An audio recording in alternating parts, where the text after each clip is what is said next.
बहुत समय पहले की बात है।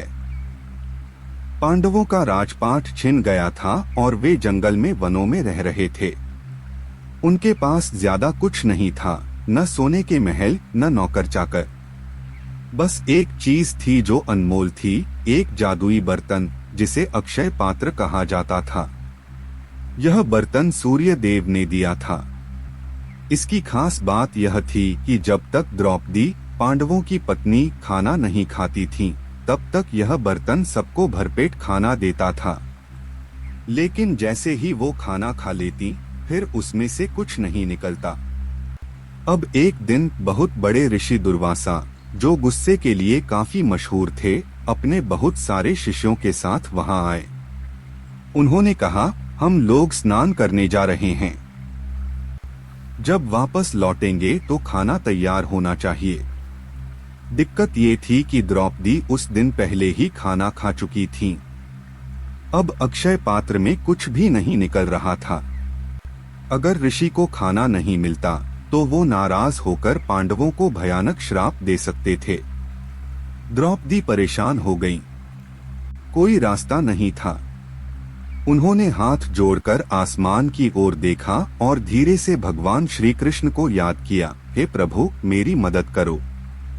और तभी बहुत शांत तरीके से, बिना कोई आवाज, श्री कृष्ण वहां प्रकट हो गए।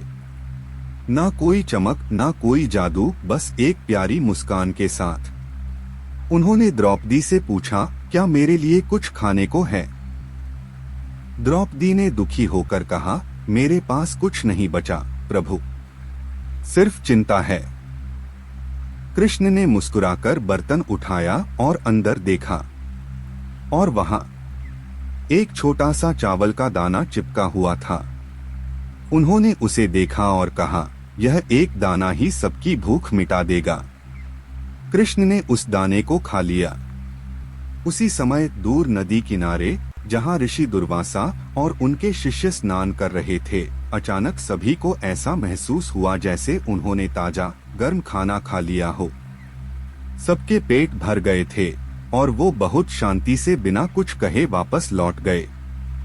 ना गुस्सा, ना श्राप, बस संतोष। द्रौपदी ने श्री कृष्ण की ओर देखा, मन में चमत्कार और आंखों में आभार था। कृष्ण बस मुस्कुरा रहे थे, जैसे कह रहे हों, जहां प्रेम और विश्वास होता है, वहां मैं पहले से ही होता हूं। यह कहानी हमें सिखाती है कि जब हम भगवान को सच्चे दिल से पुकारते हैं, तो वो हमारी मदद करने जरूर आते हैं। और जब हम श्रद्धा से कुछ भी छोटा, एक दाना ही सही अर्पण करते हैं, तो उसका असर बहुत बड़ा हो सकता है। अगर आप चाहें तो हम ऐसी और कहानियां पढ़ सकते हैं, रामायण, कृष्ण लीला या लोक कथाएं। आपको किस तरह की कथा पसंद है?